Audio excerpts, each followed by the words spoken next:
Hybrid ঢ্যাঁড়স গাছ বসিয়ে গাছ খুব সুন্দর হয়েছে, বড় বড় হয়েছে, পাতা বেশ বড় বড়, গাছগুলো মোটা মোটা, এত স্বাস্থ্যবান। কিন্তু এই বড় বড় পাতাগুলোই হলো আসল সর্বনাশ। এটাই আপনাদের ঢ্যাঁড়স গাছের প্রোডাকশান অনেক কমিয়ে দিচ্ছে। এদিকে এই ঢ্যাঁড়স গাছটায় ভালো করে লক্ষ্য করুন, কটা কুঁড়ি ধরেছে, একটা দুটো তিনটে চারটে। এটা হলো আমার গাছের সিঙ্গেল প্রোডাকশান, অর্থাৎ এই গাছটা থেকে আমি চারটে ঢ্যাঁড়স পাবো। আবার এর সাথে সাথে এর নিচেগুলো দেখুন, একটা দুটো তিনটে চারটে, এই যে ড্যাবগুলো বেরিয়েছে এগুলোই হচ্ছে আপনার ফসলের সফলতার চাবিকাঠি। একটা গাছে যদি একবারে আমি চারটে কুঁড়ি পাই, তার মধ্যে যদি আবার চারটে ড্যাব বেরোয়, এই ছোট ছোট ড্যাবগুলো যখন বড় হবে এগুলো থেকেও আমি চারটে কি পাঁচটা করে ফল পাবো। এটা চারটে পাবো, এটা চারটে পাবো, এটা চারটে পাবো। এইভাবে আমার প্রোডাকশান 4 গুণ বেড়ে যাচ্ছে। একটা গাছ থেকে সিঙ্গেল ফলন না পেয়ে আমি 4 গুণ ফলন পাবো। যদি এটা 6টা ড্যাপ হতো তাহলে আমার প্রোডাকশান 6 গুণ বেড়ে যেত।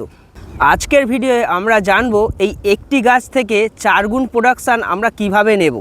এর মধ্যে আছে একটি ছোট্ট ট্রিক্স, যেটা করলে এই প্রত্যেকটা গাছ থেকে আমি 4 গুণ বা 5 গুণ ফসল পেতে পারবো। তাহলে এই পুরো জমি থেকে আমি কতটা প্রোডাকশান পাবো একবার ভেবে দেখো। ঢ্যাঁড়স গাছ হলো এমন একটি জাতের গাছ যার শরীর যত ছিপছিপে থাকবে গাছে তত প্রোডাকশান বেশি হবে। এই যে গাছগুলো দেখছো এত বড় বড় পাতা, এই গাছটার পুষ্টি অনেক বেশি হয়ে গেছে। গাছে যেমন পুষ্টি কম হলেও প্রোডাকশান কম হবে, ঠিক তেমনই গাছে পুষ্টি অনেক বেশি হলেও প্রোডাকশান কম হবে। কারণটা কি জানো? গাছ যে পুষ্টিগুলো নিচ্ছে সবই তার পাতায় চলে যাচ্ছে, তার ফলের দিকে যাচ্ছে না। তাই এই মুহূর্তে কি করতে হবে, বড় বড় পাতাগুলোকে কিছু কেটে কমিয়ে দিতে হবে। তাহলে গাছ লক্ষ্য করবে তার ফলের দিকে, ফল বাড়ানোর জন্য। এবার প্রশ্ন হলো, এত বড় গাছে কোন পাতাগুলো কাটবো আর কোন পাতাগুলো রেখে দেবো? নিচের দিকে যেসব পুরনো পাতা আছে সেগুলোই কেটে দিতে হবে। আবার এর মধ্যেও একটা ট্রিক আছে, কোন পাতাগুলো দেখে দেখে কাটবো সেগুলো লক্ষ্য রাখতে হবে।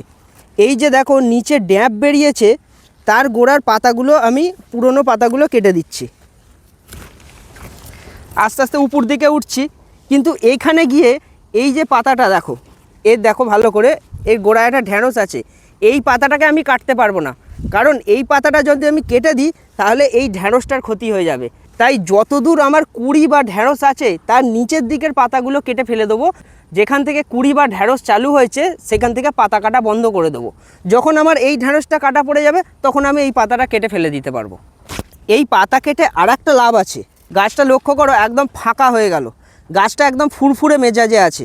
এই ছোট ছোট ডগগুলো হাওয়া বাতাস রোদ্দুর এগুলো সব প্রপার পাবে, চচ্চর করে বাড়তে শুরু করবে। এবার এই ডগগুলো বাড়লেই প্রোডাকশান দিতে চালু করবে এবং যতগুলো ডগ থাকবে ততগুলো ঢ্যাঁড়স আমি কালেক্ট করতে পারবো। ঠিক তেমনই এই গাছের শেষ কুঁড়ি হচ্ছে এখানে, অতএব এর নিচের পুরনো পাতাগুলো আমি কেটে ফেলে দিতে পারবো। এইভাবে পুরনো পাতাগুলো, গাছটা একদম ফাঁকা আর ফুরফুরে হয়ে গেল। এবার এই সকল ডগগুলো চচ্চর করে বাড়বে। এই গাছটা দেখি শেষ কুঁড়ি এখানে আছে আর এখানে ফুল ধরেছে, অতএব এই পর্যন্ত আমাকে পাতাগুলো কেটে ফেলতে হবে। আর একটা জিনিস লক্ষ্য করছেন কি, আমি একদম গাছের গোড়ায় কাটছি না, পাতার মাঝ বরাবর কাটছি। আমার গাছটারও কোনো ক্ষতি হবে না আর এই অংশটা পচে পড়ে যাবে। এবার তার পাশের গাছটা কাটি, এই পর্যন্ত ফল আছে, তার নিচেরগুলো কেটে দেবো। এই যে ফলটা আমরা রেখে দিলাম, কিছুদিন পর এই ফলটা আমরা সংগ্রহ করে নেব। তারপর গাছও আস্তে আস্তে বড় হয়ে যাবে এবং এই পাতাগুলো তখন কেটে ফেলে দেবো। এইভাবে গাছ বড় হবে, আমরা ফসল সংগ্রহ করতে থাকবো এবং যতগুলো ড্যাপ থাকবে আমরা ততগুণ ফসল সংগ্রহ করব। তাহলে প্রোডাকশান বাড়ানোর সবচেয়ে বড় চাবিকাঠি হলো এই পাতা কাটার ট্রিক। দেখি এই গাছটার শেষ ফল কোনখানটায়। এটা তো এখানে ফুল আছে, এটার এখানে ফুল আছে, এর নিচের পাতাগুলোকে কেটে ফেলে দিতে হবে।